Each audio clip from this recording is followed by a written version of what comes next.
Assalamualaikum warahmatullahi wabarakatuh. Kenalkan, nama saya Imam Faizin, nomor induk mahasiswa 195600057, prodi Magister Pendidikan Dasar, konsentrasi Pendidikan Anak Usia Dini, Universitas PGRI Semarang. Baiklah, pada kesempatan kali ini saya akan mengerjakan tugas UTS mata kuliah statistik yang diampu oleh beliau Bapak Dr. Aryo Andre Nugroho. Di sini sudah ada soal UTS, yaitu dua data, metode A dan metode B. Yang perintahnya yaitu carilah satu uji normalitas, dua uji homogenitas, tiga uji kesamaan varian, empat uji kesamaan rata-rata. Dari tiga perintah ini kita cukup memilih dua saja. Dan untuk saya sendiri, saya mengambil yaitu untuk uji normalitas dan uji homogenitas. Ya. Baik, kita mulai saja, yaitu untuk yang pertama uji normalitas.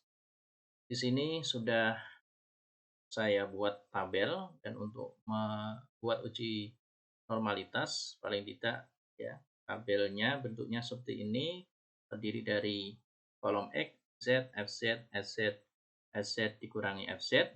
Kemudian di kolom paling depan ya itu saya tambahkan soalnya ya, yaitu saya mulai dari uji normalitas untuk metode A. Nah, ini soal yang metode A-nya, datanya. Kemudian eh, langsung saja kita mulai untuk data X ya.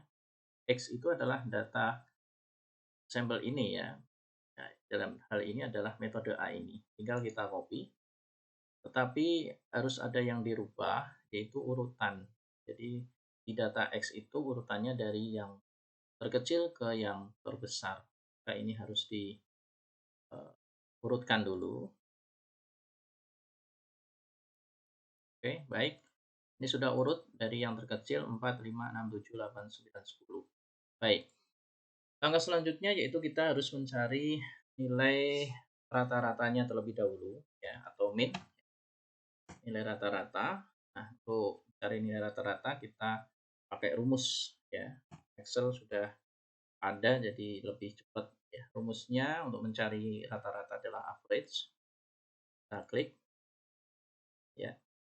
Yang kita klik di datanya ya, awal sampai akhir. Kemudian kita enter dan kita ketemu hasilnya. Nilai rata-ratanya adalah 7,266.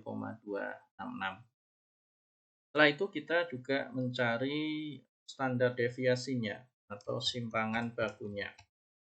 Nah, dari data ini, X-nya ini.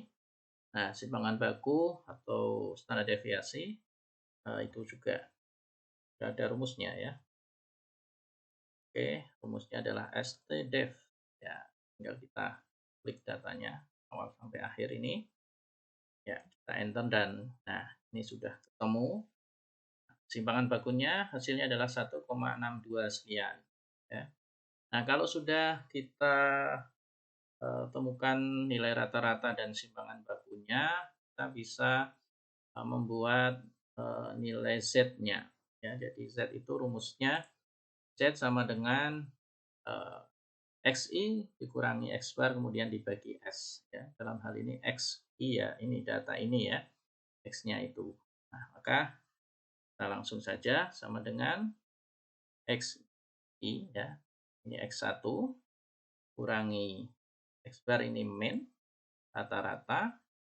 Nah, kemudian dibagi ya, sebelum dibagi ini dikurung terlebih dahulu. Kemudian dibagi S ya, simpangan bakunya. Oke, kita enter dan hasilnya ini min 2,011 sekian ya.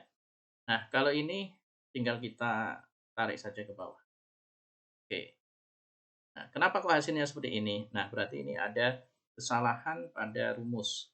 Ya, karena rumusnya berubah ya.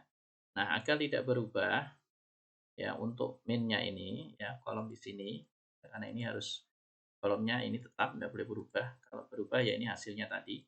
Oke, ini harus sedikit dirubah rumusnya. dengan rumus absolut ya. Simbolnya adalah dolar. Nah, ditambahkan ya, seperti ini ya. Kemudian di enter. Ini hasilnya masih tetap ya. Seperti tadi, min 2,011 sekian. Nah, kalau ini ditarik ke bawah, maka ini sudah benar nanti hasilnya. Ya, oke. Baik. Ya. Kemudian kalau sudah kita cari nilai Z-nya sudah ketemu, kemudian langkah selanjutnya adalah mencari FZ. FZ itu yaitu distribusi normal ya. Nah, ini di Excel juga sudah ada rumusnya, langsung saja sama dengan NOR Mas dis ya ini ya, NOR MS ya ini dis. Nah, pakainya ini diklik, kemudian datanya Z ini ya. Nah, oke, ketemu 0,022 sekian, tinggal tarik ke bawah. Ya. Kemudian setelah itu kita bisa mencari SZ. Nah, kalau SZ ini memang tidak sama semua rumusnya, tapi pembagiannya sama ya. Pembagiannya adalah jumlah datanya adalah 15. Tapi yang dibagi ini sesuai urutan angkanya dan ini ya, berapa jumlah angka yang sama itu di urutan keberapa yang terakhir. Nah, kita mulai dari yang pertama, maka ini rumusnya angka 4x ini berada di urutan ke-1, maka rumusnya adalah urutan 1 ini, 1 ya dibagi jumlahnya ada 15, 1/15 ya. Nah, ini hasilnya 0,06. Nah, karena ini ada 1, 4 saja 1, maka yang bawahnya juga harus diganti rumusnya. Ya, 5. 5 itu urutannya kedua, maka sama dengan 2 bagi jumlahnya data 15. Ini hasilnya. Ya. Kemudian angka 6 ini di urutan ketiga, tapi karena ada 2, maka kita ambil yang terakhir di urutan keempat, angka 6 yang terakhir di urutan keempat, maka sama dengan 4 dibagi 15 ya. Nah, angka 7 ini ada yang sama sebanyak 5, maka kita lihat yang terakhir saja. Angka 7 yang urutan terakhir berada di posisi urutan 9, maka sama dengan 9/15. Oke. Ya, kamu ini. Kemudian angka 8 ada 2, 8 yang terakhir di urutan ke-11. Maka rumusnya 11/15. Dan ini angka 9 ada 3, yang terakhir di urutan ke-14. Maka rumusnya 14/15. Dan yang terakhir ya berada di posisi 15 ya, dengan 15 bagi 5. Oke, ini sudah ketemu nilai SZ-nya. Nah, langkah selanjutnya yaitu mencari ini ya, SZ dikurangi LZ ya, nilai absolutnya ini. Maka ya rumusnya juga di Excel sudah ada, kayaknya ABS. Ya, kita klik, kemudian SZ di sini, klik saja SZ datanya di sini, kurangi FZ ini ya. Kemudian ya enter. Kita tarik ke bawah. Nah, sudah ketemu ini semua nilai dari SZ dikurangi FZ ya. Nah, langkah selanjutnya yaitu mencari nilai tertinggi ya atau maksimalnya. Oke. Nah, kita tidak perlu lihat satu persatu mana yang tertinggi ya. Kita pakai rumus saja. Jadi cepat di rumusnya max. Kita awal sampai akhir, klik. Oke, dan ini hasilnya 0,165 ya, nilai tertinggi atau maksimalnya. Dan nilai maksimal ini sama dengan namanya L hitung ya. Oke. Nah, kemudian kita juga perlu mencari namanya L tabel. L tabel ini kita tinggal melihat saja data yang ada karena L tabel itu sudah tersedia ya. Oke, kita lihat saja L tabel ya. Nah, di sini cara lihatnya yaitu berapa tingkat nih ya, taraf nyata ini, sigmanya ini. Kalau bidang pendidikan memang kecenderungannya ini berdasarkan penelitian 5%, 0,05 ya. Beda dengan kesehatan yang 1% ya. Kalau dunia usaha atau ekonomi itu lebih besar, yaitu 10 persenan ya. Oke, baik, kita menggunakan yang 5%, maka di sini kita lihat ketemunya berapa. Karena datanya jumlahnya itu ada 15, jadi di sini ya 15. Antara 5% dan 15 ini ketemu di sini 0,220. Oke. Baik, kita pindah di sini 0,220. Oke, berarti ini sudah ketemu. Tinggal kita simpulkan saja bahwa L hitung itu lebih kecil ya atau kurang dari L tabel ya, maka berdistribusi normal. Kita lihat angkanya 0,165 lebih kecil dari 0,220, maka berdistribusi normal. Oke, ya, ini data. Oke, dan ini kesimpulannya ya.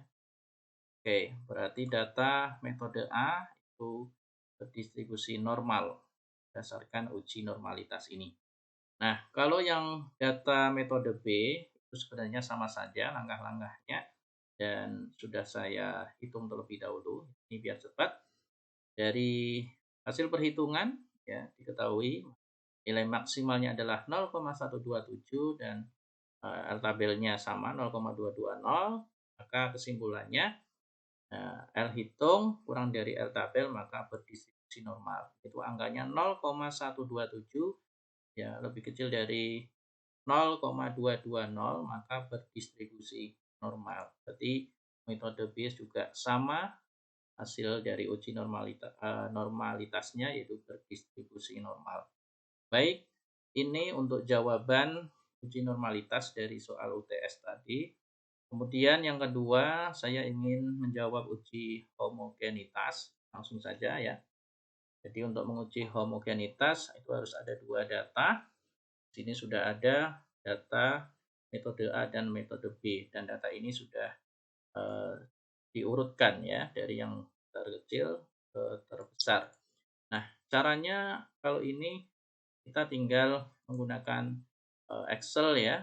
Maka kita cukup masuk saja ke data, kemudian kita klik data analisis, kemudian kita cari untuk mencari ini ya, dua ini homogenitas ini, maka pakainya F-test to sample for variance ya. Tinggal oke.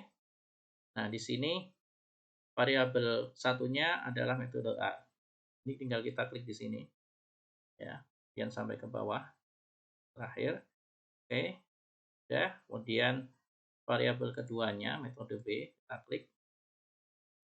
Oke, kalau sudah tinggal kita ke bagian ini ya, alfa. Ini adalah tadi ya, seperti halnya yang uji normalitas ada namanya L tabel ya, yang ini sudah tertera di sini 0,05 di dalam bidang pendidikan 5%. Nah, ini tinggal diklik saja tabel ini. Kemudian kalau sudah kita oke. Ya. Nah, ini akan muncul tabel seperti ini ya. Oke. Nah, di sini ada angka 4, angka 5. Ini maksudnya angka 4 itu berarti sampel atau data pertama metode A, ini metode B-nya ya. Oke. Nah, kita bisa melihat di sini nilai rata-ratanya itu ini 7,5 ya. Kalau ini mau berbanyak di belakangnya ya, bisa saja seperti ini.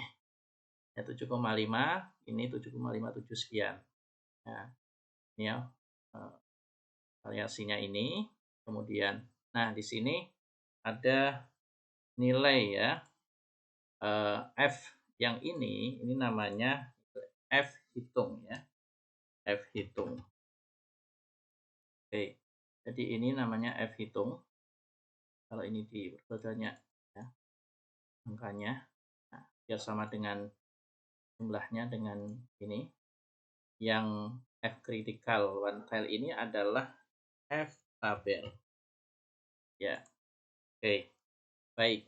Nah, dari sini sudah bisa kita simpulkan langsung bahwa F hitung lebih kecil dari, saya ulangi, F hitung lebih kecil dari F tabel, ya, itu simpulannya itu sama dengan homogen. Tuh ya. Kalau F hitung lebih besar dari F tabel, maka tidak homogen. Ya, kita lihat F hitung 1,199, ya, 1,190, ya, kita angka saja di belakang koma, itu ternyata lebih kecil dari 2,576. Maka ya, data tersebut, ya, kesimpulannya adalah ini ya. Nah, homogen. Jadi sudah ketemu uji homogenitas dari dua data tadi, metode A dan metode B. Akhirnya kesimpulannya adalah ternyata dua data itu adalah homogen. Demikian jawaban saya dari soal UTS untuk mata kuliah statistik ya, untuk uji normalitas dan homogenitas. Demikian, mohon maaf kalau ada kekurangan. Saya akhiri. Wassalamualaikum warahmatullahi wabarakatuh.